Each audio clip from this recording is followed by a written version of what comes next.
Fratelli e sorelle in Cristo e amici, buongiorno. Che Dio vi benedica e vi riempie del suo Spirito Santo nel nome del suo Figlio Gesù Cristo. Amen. Oggi con la grazia di Dio continueremo la serie che abbiamo iniziato già da qualche settimana, intitolato Dietro la porta. E oggi facciamo la nostra terza puntata. E prima di iniziare vi invito a pregare con me. Padre, ti ringraziamo per questo momento, riempici di te, del tuo Spirito Santo, nel nome del tuo Figlio Gesù. Amen. Il titolo della nostra presentazione di oggi è Il nemico all'interno, dall'anticristo al fratello in Cristo. Già prima di tutto una premessa, che in questa serie esponiamo i fatti per suonare le trombe. Come avevamo già detto dall'inizio della nostra serie, questo messaggio è destinato a tutti i protestanti, qualunque protestanti siano. Quindi qua non si predica o una confessione o una denominazione, qua ha a che vedere con tutti i cristiani che si reclamano di essere protestanti. È per questo motivo che dobbiamo suonare le trombe. E come avevamo già detto una volta, qua dobbiamo riflettere, ragionare, come ci chiede il nostro Signore. In Isaia 1, versetto 18, venite e ragioniamo. Quindi mettiamo i sentimenti da parte e ragioniamo. Dobbiamo esporre i fatti come sono, in modo che ognuno di noi possa fare le sue scelte. Come avevamo già detto prima,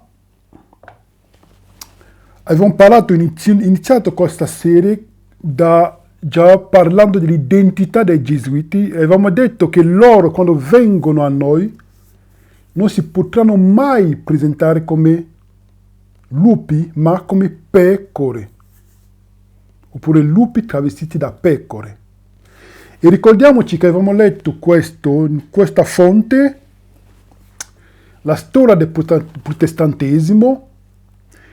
Avevamo letto che non c'erano travestimenti che non potessero assumere e quindi non c'era posto in cui non potevano entrare. E nessuna chiesa alla quale non potevano appartenere e le cui funzioni non potevano svolgere.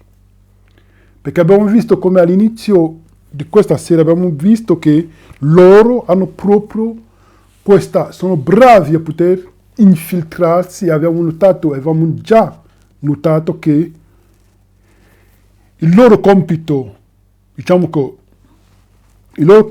è diviso in due. La supremazia del papato e la soppressione del protestantesimo.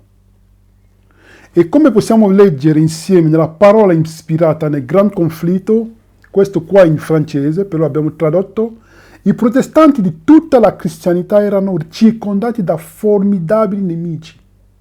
Con i primi trionfi della Riforma, Roma stava raccogliendo nuove forze nella speranza di schiacciarla. Fu allora che fu fondato l'ordine dei Gesuiti, il difensore più spregiudicato, potente e crudele del papato.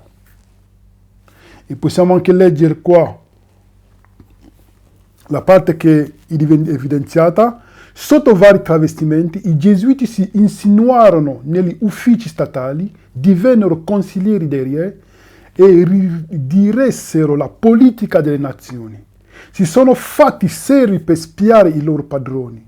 Fondarono collegi per i figli di principi e nobili e per il popolo scuole dove attiravano i figli dei genitori protestanti ai quali erano abituati ad osservare i riti della Chiesa. E ricordiamoci che loro usano molto spesso, hanno un modo di poter trasformare la verità oppure mischiare la verità con l'errore, usano il relativismo, lo spirito critico e il razionalismo. Queste sono le 3 tattiche che usano molto spesso. Non so se avete già notato nelle vostre chiese il relativismo, quindi ognuno ha la sua verità. Io ho la mia verità, tu hai la tua verità, allora è il motivo per cui adesso tutti si mettono insieme per creare un movimento mondiale ecumenico. C'è lo spirito critico, dobbiamo criticare tutto, dobbiamo spiegare tutto con la razionalità. Quindi, fratelli e sorelle, Dio ci chiama ad essere vigili. E abbiamo parlato di questo ex gesuita Alberto Rivera, che lui aveva detto che un segno sarebbe dato a tutti i gesuiti nel mondo per poter, come segno, un segno per far sapere a tutti che il protestantesimo era stato infiltrato e distrutto. Possiamo leggere qua, il dottor Rivera ha spiegato che sotto l'estremo giuramento dei gesuiti gli è stato detto che un segno segreto sarebbe stato dato ai gesuiti di tutto il mondo quando il movimento ecumenico era riuscito a distruggere il protestantesimo in vista della firma di un concordato. Il Vaticano e gli Stati Uniti, il segno doveva essere quando un presidente degli Stati Uniti avrebbe giurato davanti a un obelisco. Oggi non parleremo dell'obelisco, però vi invitiamo ad andare a cercare cosa significa l'obelisco.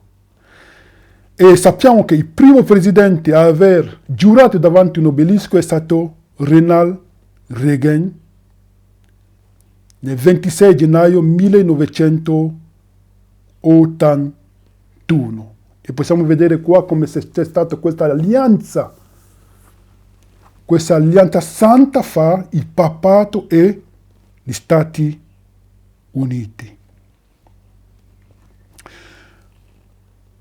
Adesso, come avevamo detto prima, e per la prima volta nella storia americana le cerimonie di giuramento furono spostate all'ovest dal Campidoglio e il presidente Reagan si trovò davanti al monumento a Washington. È successo il 20 gennaio 1981. E oggi, visto che oggi il titolo della nostra meditazione, oppure del nostro studio, è il nemico all'interno, ripasseremo qualcosa di cui avevamo già parlato l'ultima volta, che è di un'importanza capitale. Perché c'è un gesuita chiamato Karl Rahner che ha scritto un libro, quindi è disponibile anche su internet. In quel libro lui scrive i metodi in cui, come fanno loro per poter infiltrarsi nelle diverse chiese, per poter cambiare l'insegnamento.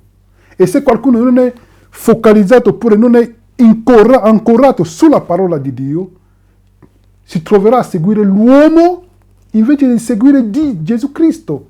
Come a volte si dice, la Chiesa ha detto, la Chiesa. Non si dice, sta scritto, solo la Chiesa ha detto. Motivo per cui dobbiamo ritornare alle scritture. E cosa dice questo Karl Rahner? Lui dice, possiamo vedere qua le foto con Ratzinger e andiamo diritto al punto. Sappiamo che lui ha scritto questo libro, L'unità delle religioni, una possibilità attuale. E cosa dice in questo libro? Lui dà la tattica per poter infiltrare le chiese. In primo luogo, Rahner riconosce che molti protestanti sono molto scettici sull'idea della riunificazione con Roma. Per questo motivo, una strategia deve essere utilizzata per superare questa resistenza. E come faranno loro?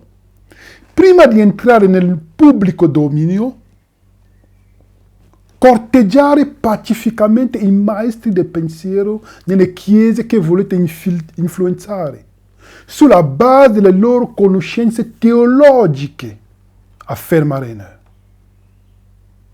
questi dirigenti della Chiesa possono decidere a favore dell'unità della Chiesa, sulla base delle loro conoscenze teologiche, perché sono quelli che dicono, eh sì, loro non ci chiederanno mai di abbandonare il sabato, certo, non ci chiederanno mai di abbandonare il sabato, non avrebbe senso per loro, ma come agiscono? Perché mano a mano che il tempo passa, vediamo che la gente è trasformata all'immagine di quello che contemplano senza saperlo.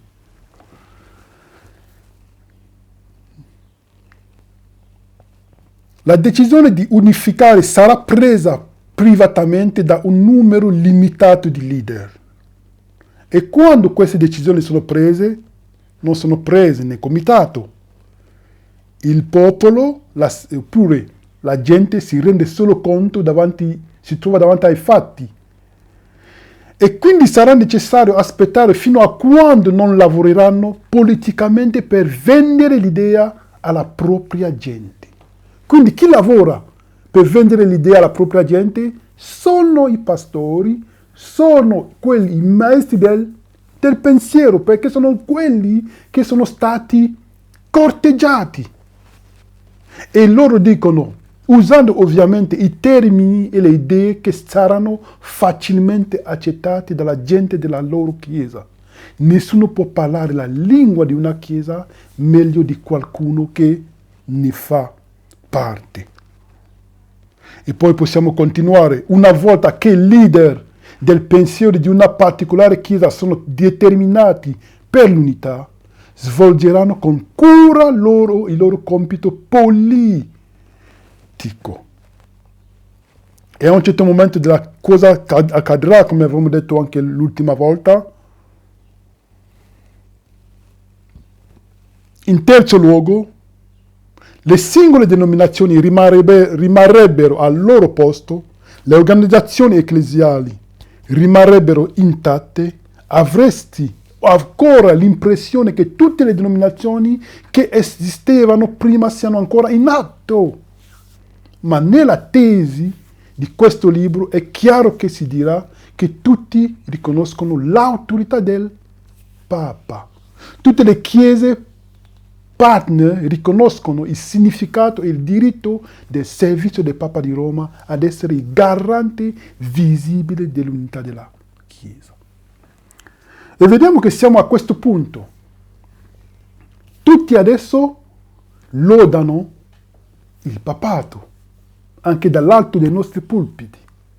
Perché lui, lo dobbiamo mettere davanti perché lui è il garante dell'unità di tutti i cristiani, dell'unità di tutte le religioni. E vediamo che il piano è stato stabilito molto chiaro e sta funzionando in modo pazzesco. È il motivo per cui possiamo vedere dall'alto dei nostri pulpiti tutte queste affermazioni. E come è scritto, la tecnica di scambio di pulpiti è l'ultima cosa da fare. E in questo caso le persone inizieranno a porre domande. Quanto è importante la dottrina? Perché non unirci all'idea che tutti noi amiamo Gesù? Non è così? È proprio così. Ci poniamo le domande. La dottrina non serve più a niente. È l'amore, ci parliamo dell'amore senza la verità.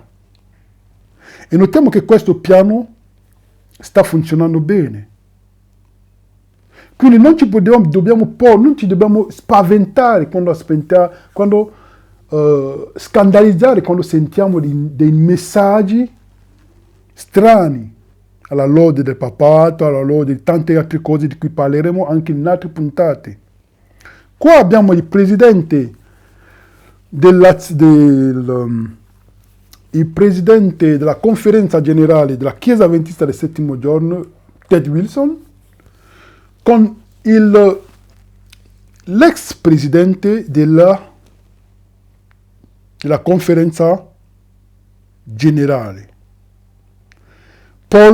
Jean Paulsen.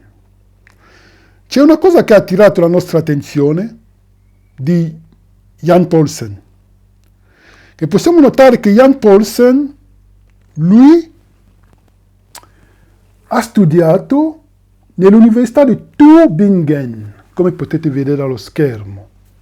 Ma questa Università di Tübingen dove si trova? In Germania, come potete vedere allo schermo. In questa Università di Tübingen c'è qualcosa di strano, perché vedete, come vedete allo schermo, queste 4 persone hanno qualcosa in comune. C'è il cardinale Walter Gasper, iniziamo già da Ratzinger, Benedetto XVI, che ha insegnato in questa università.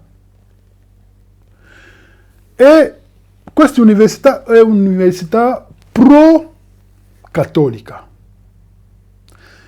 E vediamo che il nostro dirigente, presidente della conferenza generale, ha fatto il suo dottorato lì, anche se aveva già altri dottorati.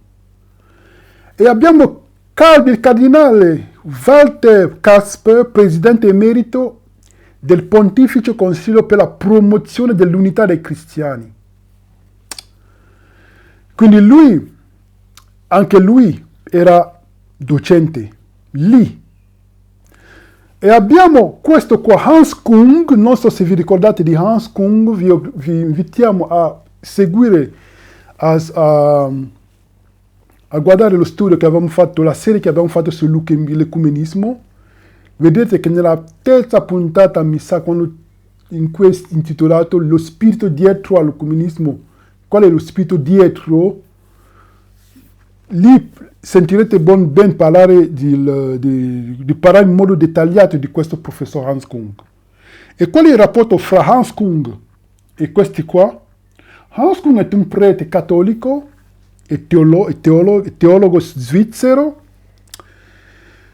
E dopo i suoi studi di teologia a Roma, nell'Università Gregoriana, ricordiamoci l'Università Gregoriana, a cosa serviva, cos'è questa Università Gregoriana, dove era stato laureato uno dei nostri pastori, ricordatevi, di cui avevamo parlato l'ultima volta, Samuele Bacchiocchi. Anche questo qua ha studiato in quell'università gesuita, fondata da Ignazio di Loyola. Quindi Hans Kung è un professore teologo dell'università, anche lui di Tübingen. Vediamo queste 3 persone, qual è il rapporto con il nostro ex presidente. Queste sono le domande che ci facciamo, fratelli. Non accusiamo nessuno, però poniamoci delle buone domande, così che quando vedremo l'apostasia arrivare, che non ci scandalizziamo e poi diciamo, ma come mai? Perché tutto è chiaro, tutto non è che è nascosto. E abbiamo anche ricordiamoci, quando abbiamo parlato di Samuele Bacchiocchi, che ha scritto anche questo libro, Divine Rest for Women, di riposo divino, in cui vediamo chiaramente che è stato stampato nel Pontifical Gregorian University Press, quindi l'università gesuita. E allora, perché tutte queste cose? Perché adesso, quando vediamo l'apostasia arrivare, quando vediamo le dottrine, che sono dottrine dei demoni, essere predicati attraverso internet, siamo scandalizzati. Quindi quando vedremo da adesso in poi, quando vedremo queste cose, ringraziamo Dio, lodiamo Dio, perché Dio ci aveva già predetto che queste cose sarebbero successe. E possiamo anche vedere che questo libro è stato stampato sempre in una libreria gesuita. E qua nel Vatican News Vediamo un giorno, possiamo leggere insieme. Un giorno non sarà necessario l'orgoglio LGBT, gesuita, sdogana la pratica omosessuale. E cosa possiamo leggere? Il gesuita spagnolo José María Rodríguez, noto scrittore e sacerdote, ha scritto un articolo in occasione del Gay Pride che è stato pubblicato sul sito pastorale della società fondata da San Ignazio di Loyola. Un giorno non sarà necessario l'orgoglio, è il titolo del prezzo che sembra sdoganare l'amore gay nella Chiesa cattolica. Possiamo anche leggere ancora qua, come Chiesa siamo progrediti verso una maggiore e migliore integrazione e accettazione della realtà delle persone omosessuali, delle loro necessità e del loro diritto di amare, ha scritto José María Rodríguez, secondo i gesuiti. Ora i cattolici devono superare le dosi di incomprensioni ancora esistenti in alcune persone della Chiesa verso le realtà delle persone LGBTQ.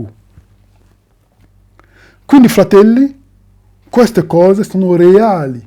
Quindi adesso quando sentiamo in mezzo a noi questi discorsi, dobbiamo subito fare il legame e sapere ringraziare Dio perché Lui dice nella sua parola, in 1 Giovanni 4, che erano fra di noi, ma non erano dei nostri, parlando dei anticristi. E tutto questo è stato manifestato per, così che riconosciamo che non erano dei nostri. Come possiamo leggere? La ciliegina sulla torta, José Rodríguez la riserva per la chiusura del suo articolo. Ogni persona deve essere orgogliosa di essere come Dio l'ha creata, parlando di omosessualità. Perché alla fine l'omosessualità o l'eterosessualità non sono una decisione stravagante del popolo. Fa parte, è solo una parte di ciò che la persona è.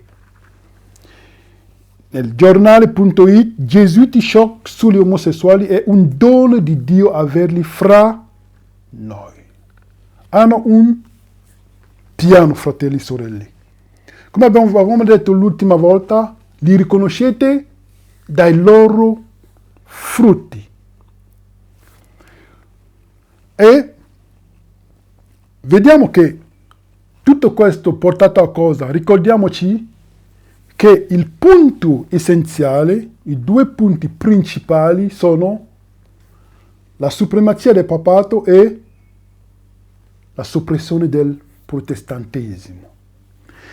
E non so, tanti di voi sicuramente conoscono questo qua, Tony Palmer, in cui lui aveva detto che, visto che se siamo nati di nuovo, siamo tutti cattolici, perché cattolico significa universale.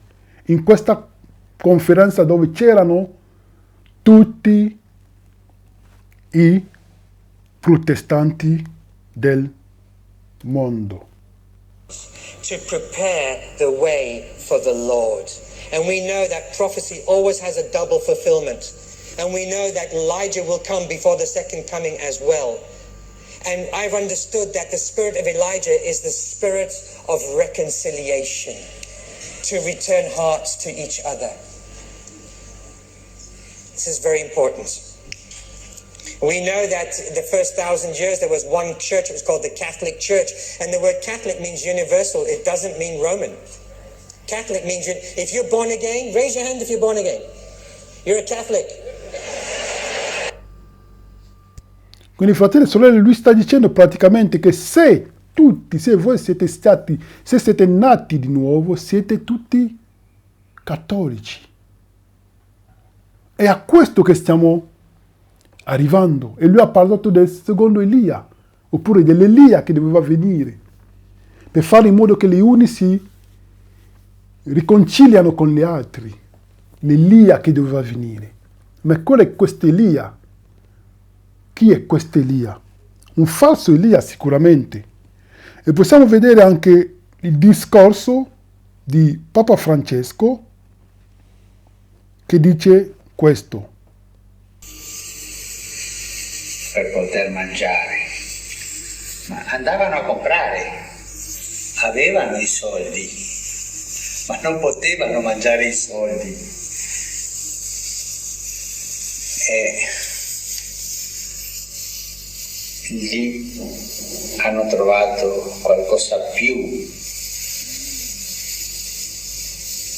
del pasto, hanno trovato il fratello.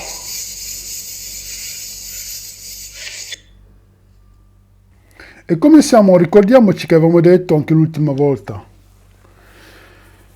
tutti i protestanti, Wycliffe, Tyndale, Luther, Calvin, Cranmer, nel XVII secolo, Bunyan, i traduttori della Bibbia di Re Giacomo e gli uomini che pubblicarono le confessioni di fede di Westminster e i Battisti, Sir Isaac Newton, Wesley, Whitefield, Jonathan Edwards e più recentemente Spurgeon, il vescovo Ryle e il dottor Martin Lloyd Jones.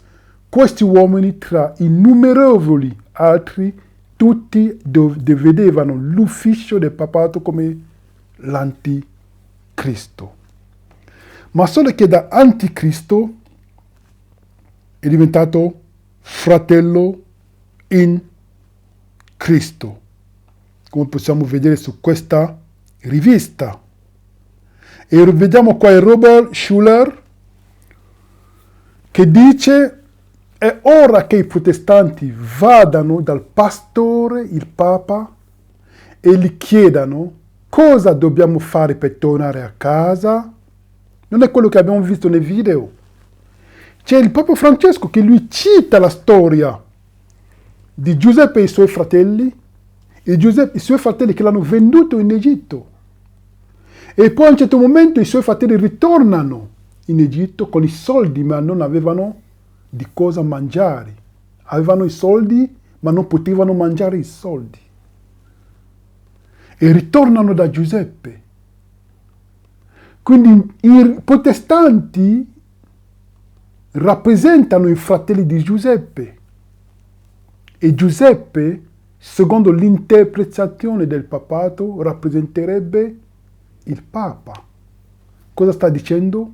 In modo pratico, che tutti i protestanti dovrebbero venire a inchinarsi davanti a lui che rappresenta Giuseppe. Ma vediamo bene che questa storia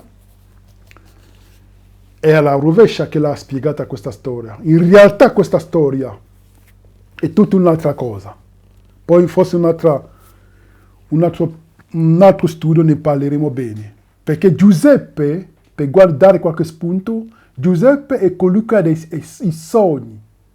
Perché i suoi fratelli lo mettono nel pozzo? Perché aveva dei sogni. Hanno detto, allora sogna ancora. E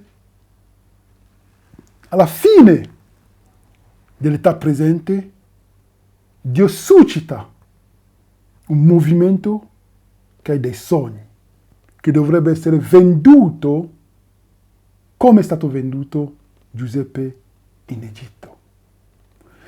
Però ne riparleremo un'altra volta, forse un'altra presentazione. E possiamo vedere qua il bilancio di avvicinamento con Roma.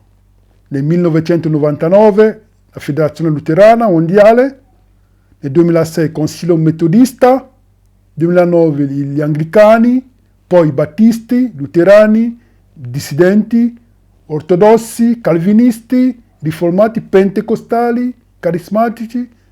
Quindi vediamo che tutti stanno ritornando, come ha detto Robert Schuller, questo predicatore evangelico, tutti devono ritornare, chiedere a papato, cosa dobbiamo fare per ritornare a casa. È per questo, fratelli, che non ci dobbiamo meravigliare. Perché quando vediamo una rivista avventista in cui è scritto che oggi la Chiesa cattolica romana è così diversa dalle istituzioni presentate da Ellen G. White durante il suo tempo. È per questo che più passa il tempo, più ci sono tante lodi al papato, dall'anticristo al fratello in Cristo. Possiamo anche vedere questo qua, ascoltarlo, poi tradurremo. Les encycliques concernant les religions non chrétiennes, vous constatez une ouverture extraordinaire de l'Église. J'ai tendance personnellement à aller aux sources. Je lis attentivement ce qui sort du Vatican. C'est ainsi que j'ai lu avec attention l'encyclique sur l'écologie, l'encyclique Laudato Si et l'encyclique Fratelli Tutti. Où l'accent est mis sur la réconciliation. Perché lui ha letto tutto, lui va sempre alla fonte, ha letto le encicliche del papato, che Roma attualmente non parla come un dragone, ma come un agnello. Parmi les familles, c'est cela l'Église. Nous, chrétiens, nous demandons la liberté dans les pays où nous sommes minoritaires, comme nous la favorisons. Il papato parla della libertà religiosa. Il y a un droit fondamental qui ne doit pas être oublié sur le chemin de la fraternité religieuse pour les croyants de toutes les religions. Rome actuellement ne parle pas comme un dragon, mais comme un agneau. Rome propose, mais ne s'impose pas, avec sa soutane blanche, le refus d'habiter dans le palais papal, le lavement des pieds d'une musulmane, le nettoyage des scandales pédophiliques, l'ouverture à la compassion pour les homosexuels. Le pape François est le pape le plus évangélique qui soit. C'est extraordinaire, mais bien sûr. Il fatto che il papato abbia a abitare nel palazzo, rifiuta di abitare nel palazzo legale, il lavamento dei piedi, la pulizia dei scandali di pedofilia, l'apertura alla comprensione, alla compassione degli omosessuali. Il Papa Francesco è il Papa più evangelico che esista. L'agneau grondera comme un dragon. Mais personnellement, je ne projette aucune mauvaise intention sur le chef de l'Église catholique. Ne faites pas aux autres ce que vous ne voulez pas qu'on vous fasse. Dans la situation actuelle, nous ne voyons pas cette focalisation sur l'Église catholique. Perché ci sono teologi che rifiutano di vedere e si rifuggono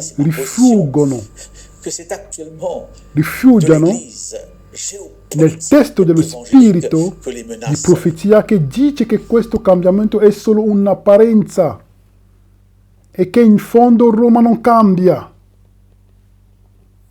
Allora dicono, aspettate, vedrete, personalmente lui dice, non progetto sul capo della Chiesa Cattolica questi pensieri. Non fate agli altri quello che non volete che sia fatto a voi. Aggiungo, è della Chiesa evangelica geopolitica che viene la minaccia. Quindi, fratelli, vediamo che ci sono tantissimi altri video e ultimamente anche un video che ha girato su internet, ce l'ho qua però non l'ho messo, non l'ho pubblicato, di un pastore della chiesa da Firenze, da Villa Aurora, che ha fatto la lode al papato, sempre gli stessi discorsi. Il papato di prima del Medioevo non è lo stesso papato di oggi, perché questo papato è cambiato. Cambiato in che senso? Cambiato in che senso? Notiamo bene che questa gente non citano testi biblici. Parlano, solo parlare, però non citano i testi biblici per dimostrare che il papato non è la bestia di Apocalisse 13. Non citano i testi. Perché, come avevamo visto già nelle scorse volte puntate, come loro hanno cambiato i gesuiti i tempi. Come è scritto, loro cambieranno i tempi, la legge, il piccolo corno. Cambiano i tempi con due traduzioni, con due interpretazioni. Quella futurista che parla, dice che tutte le profezie sono nel futuro, e quello che dice che tutte le profezie sono che il piccolo corno è già passato. L'altro dice che il piccolo corno è nel futuro, che non ha senso. Quindi quando dicono che il papato è cambiato in che senso? Perché si limitano alla parte fisica. Visto che non ci sono persecuzioni fisiche, allora il papato è cambiato. Ma non significa niente. Perché la guerra, fratelli e sorelle, come avevamo visto e parlato dei gesuiti, è mischiare la verità con l'errore. È la verità con l'errore. Quando lui dice, il papato, questo qua che abbiamo visto, dice che il papato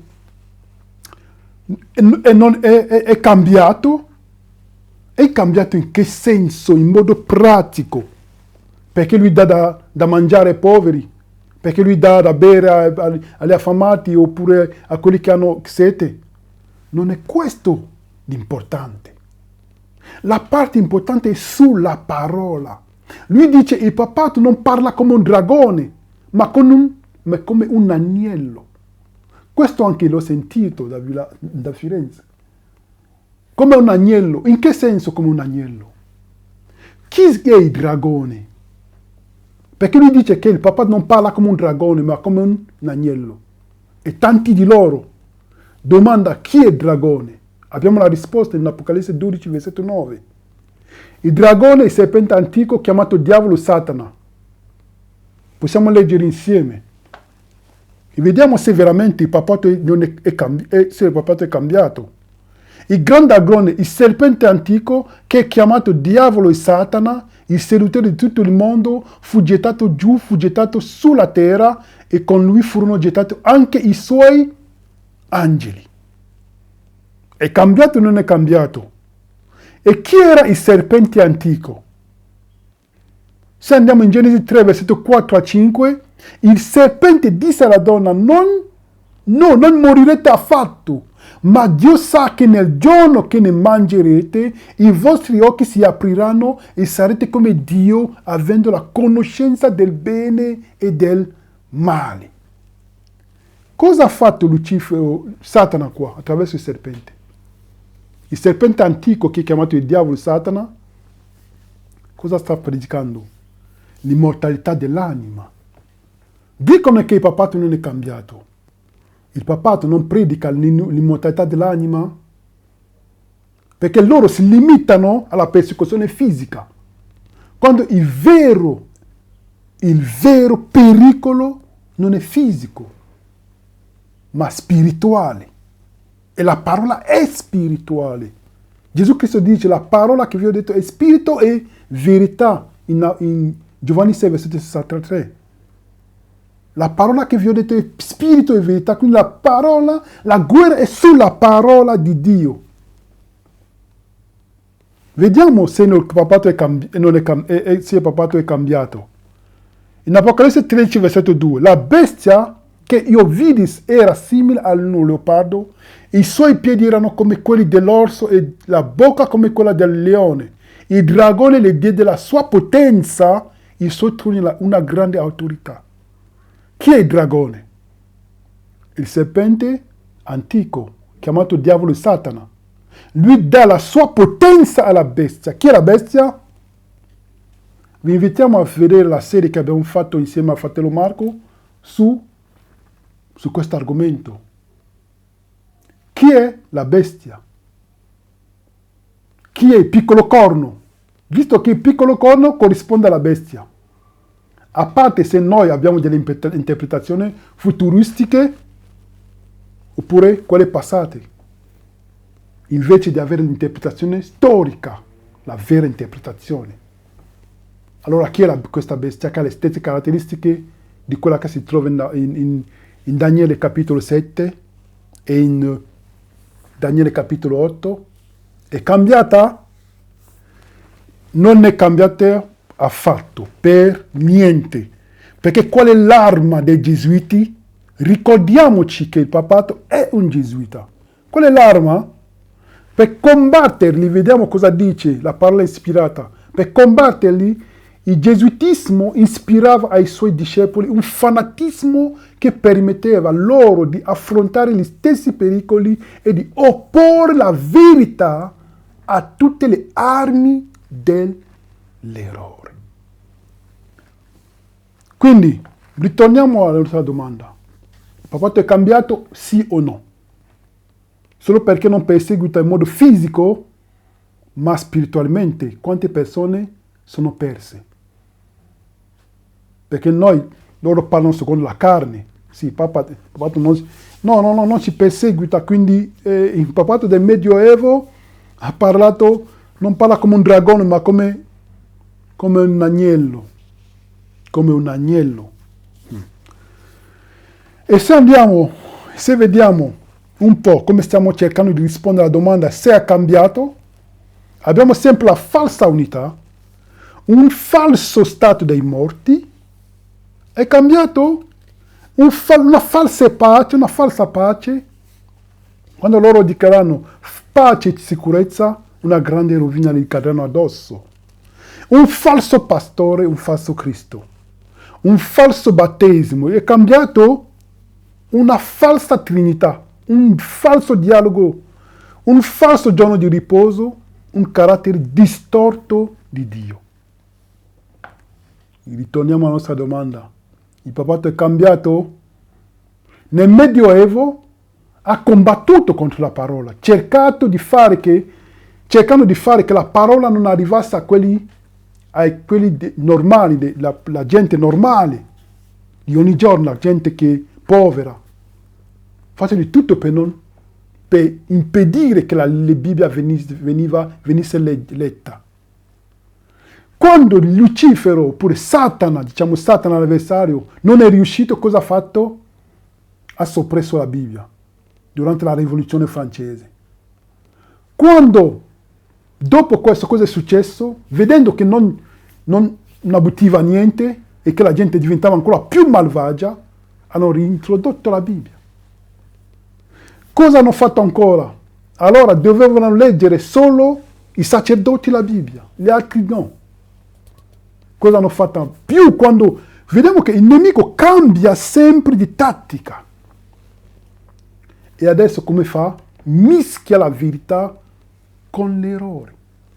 Perché non può impedire alla gente di leggere la Bibbia. Mischiare la verità con l'errore.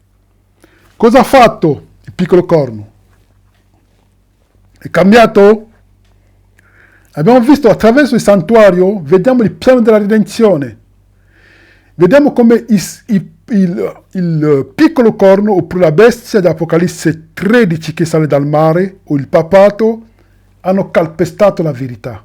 E vediamo bene se è cambiata quella bestia, oppure il piccolo corno. Il sacrificio di Cristo era stato rimpiazzato dalla mortificazione. È cambiato? Le indulgenze sono cambiate? Le messe per indulgenze sono cambiate? No. Il battesimo rimpiazzato dall'aspersione è cambiata? No. La parola di Dio rimpiazzata dalle tradizioni è cambiata? No. L'intercessione di Cristo rimpiazzata da quella dei santi di Maria è cambiata? No. La luce della Chiesa rimpiazzata dalla Dark Age durante i 1260 anni e la legge di Dio cambiata è stata cambiata? La domenica è sempre la domenica. Hanno spostato il giorno di adorazione da sabato a domenica. Allora, quando diciamo che il papato è cambiato, in quale modo è cambiato? Fratelli, in quale modo? Parliamo secondo lo spirito e dobbiamo provare gli spiriti per vedere qual è lo spirito che anima, chi dice queste cose. Da chi è stato influenzato? Perché questo è un piano, la verità con l'errore e il piano dei gesuiti. Non diciamo che queste persone sono gesuiti, però diciamo che il frutto ci fa pensare tanto chi è stato il loro formatore, chi è stato. Comunque presentiamo i fatti. Se ascoltiamo la sua voce, la voce di Dio oggi, significa che c'è ancora il tempo di ravvedersi e di tornare alla verità semplice.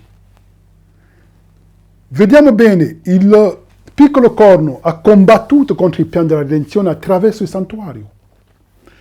Come abbiamo detto all'inizio anche del nostro studio, questo è uno studio per tutti i protestanti, tutti i cristiani che amano la verità. Qua si parla dei fatti e vedremo che Dio ha lavorato attraverso tutte queste persone, tutti i riformatori, per portare la verità che era stata calpestata. E c'è qualcuno che dirà sempre che che il papato è cambiato. Vediamo come Dio ha lavorato per portare la verità, per ristabilire la verità attraverso il santuario. Nel 1300 ha suscitato John Wycliffe per il pane, la parola di Dio, in modo che la parola potesse essere letta da tutti, in Inghilterra e ovunque. Nel 1400 a 500, Martin Lutero, fondatore dei Luterani, cosa ha fatto? Capito la giustificazione mediante la fede, che non si passa attraverso la mortificazione, ma attraverso il sacrificio di Gesù Cristo, che siamo salvati per grazia mediante la fede in Gesù Cristo. Nel 1500, John Calvino, fondatore dei presbiteriani, che ristabilisce l'altare dei profumi, la preghiera, dobbiamo non passare attraverso i santi e Maria, ma attraverso Gesù Cristo. Nel 1600, Roger e John Smith, fondatori dei battisti, per il battesimo, per immersione e non per aspersione. E ricordiamoci che noi avevamo parlato l'ultima volta di questa riunione Consiglio Ecumenico nel 1982 in Perù, dove hanno stabilito insieme a tutte le altre chiese questa accettazione del battesimo anche per aspersione. E diciamo che è cambiato. Chi sta cambiando? E continuiamo. John Wesley, dei metodisti, che ha ristabilito la luce, e il movimento avventista del settimo giorno nel 1844 per la verità presente nel nostro tempo in cui ci troviamo, dove Gesù sta adesso, la verità che dobbiamo predicare al mondo. Dio ha suscitato questo movimento per predicarla.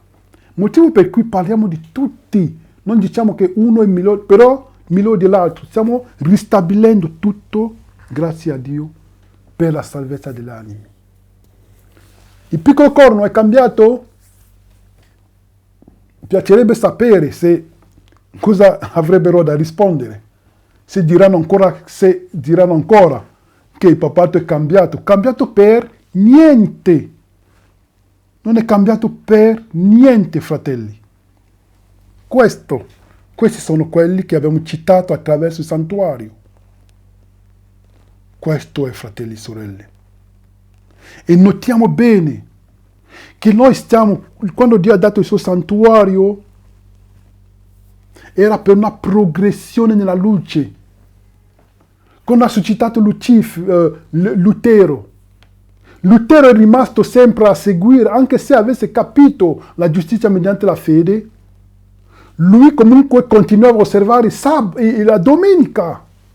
Quindi bisognava che lui andasse ancora più crescente nella luce per poter arrivare alla pienezza. Però ognuno di noi sarà giudicato da Dio in base alla quantità di luce che ha ricevuto.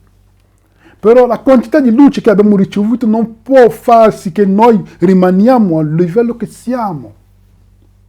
Anche se Lutero avesse capito la giustizia mediante la fede, possiamo leggere la parola ispirata qua che dice: finora Lutero aveva abbandonato solo parzialmente gli errori del romanismo.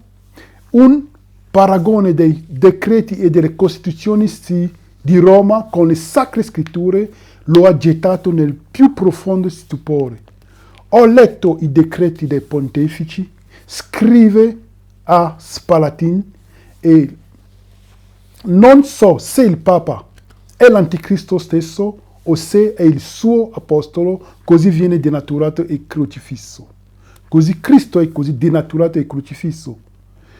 Eppure Lutero era ancora un docile figlio della Chiesa romana e il pensiero di separarsi dalla sua fratellanza non gli era ancora passato per la mente.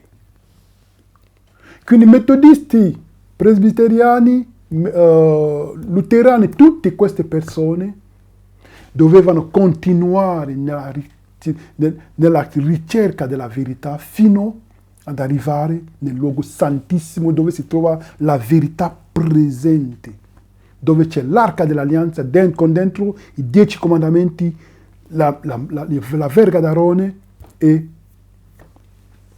la manna, nel luogo santissimo, per poter predicare il messaggio giusto per questo periodo al mondo. Quindi il papato non è cambiato per niente. Non ascoltiamo queste cose, questi discorsi vani, senza senso, perché possiamo vedere che il piano di Lucifero in cielo qual era? Aveva detto: io mi siederò nella parte del settentrione, stabilirò il mio trono dalla parte del settentrione, sarò simile all'Altissimo. E la parte del settentrione cos'è? Quando andiamo nel Salmo 48, versetto 1 a 2, è scritto: grande è il Signore e degno di lode della città del nostro Dio. Sul suo monte santo, bello si erge e rallegra tutta la terra il monte Sion, parte estrema del settentrione, città del gran re. Quindi Dio lì si trova nella parte del settentrione. E cosa c'era nel luogo santo della parte del settentrione? Come possiamo vedere qua, in Esodo 26, da 35 a 36, nella parte del settentrione c'era la tavola dei pani di proposizione. Quindi dal nord al nord c'era la tavola dei pani. Cosa rappresenta la tavola dei pani? È la parola di Dio. Abbiamo visto attraverso il santuario che la parola di Dio è stata calpestata, la verità, perché la tua parola è verità, è stata calpestata. Nessuna parola è stata cambiata. Cosa vuole dire? Il papato o il piccolo corno non ha cambiato niente nei suoi insegnamenti. C'è qualcuno che dirà sì, ha bruciato oppure ha negato tutti i nomi oppure tutti i titoli che gli sono stati dati. Ma non cambia niente. Non cambia niente nella sostanza. Anche se lui avesse detto: oh, non sono più vicario figli dei, non sono più rappresentanti di Cristo sulla terra, non cambia niente. Perché non c'è niente di cambiato sullo stato dei morti, niente di cambiato sul sacrificio di Gesù Cristo, sulla natura di Gesù Cristo, niente, tutto è falso, tutto. Ma ricordiamoci che Gesù Cristo ci dice nella sua parola, santifica loro nella parola. La tua parola è verità. Santifica loro nella parola perché la tua parola è verità. Quindi cosa ti santifica? La parola. Finché la parola rimarrà intetta, a me non frega niente che si dice lui è andato a lavare i piedi, è andato a fare questo, e poi vediamo anche, si parla dell'ecologia, come ha parlato quello lì. Sì, lui parla dell'ecologia, si preoccupa dell'ecologia. Dio ha detto a noi di preoccuparsi, di prendere cura dell'ecologia, oppure se è vero che è naturale prendere cura dell'ecologia di dove? Della terra. Ma vediamo, se vi ricordiamoci, vi invitiamo sempre a vedere lo studio che abbiamo fatto su questo argomento, lo spiritismo dietro a la cura del creato. Come si dice? Cura del creato, la cura del creato, madre terra. C'è un spiritismo. Ma noi andiamo lì, andiamo a dialogare. In questo dialogo, chi è cambiato? Tutti i nostri fratelli stanno cambiando, la maggior parte, 98%, cambiano perché dicono non siete comprensivi. E la nostra madre terra, scritta, e vediamo bene, da chi è ispirato, ecco Gesù. In questo si parla della madre terra, dello spiritismo moderno. Vi invitiamo a vedere quel video. E possiamo concludere, siamo già a 56 minuti, concludere sempre con questa parola, la parola ispirata. Se Natanaele avesse preso i rabbini come le sue guide, non avrebbe mai trovato Gesù. Fu perché voleva vedere e giudicare da sé che divenne un discepolo. Non puoi arrivare alla conoscenza della verità finché ti fidi di un'autorità umana. Come Natanaele, dobbiamo studiare anche noi la parola. E con la grazia di Dio, nella prossima portata parleremo dell'ordinazione delle donne, del movimento LGBT. Come sta andando avanti questo movimento. Che Dio ci benedica e ci dà il suo spirito, in modo che possiamo sempre provare ogni spirito alla luce delle scritture e non per non cadere nell'apostasia, perché la storia si ripete. Da quale parte vorremmo ripetere la storia? Dalla parte di quelli che hanno crocifisso Gesù, oppure dalla parte di quelli che hanno sofferto con Gesù? Che Dio ci benedica e ci dà il suo spirito in Gesù Cristo, il nostro unico Salvatore. Amen.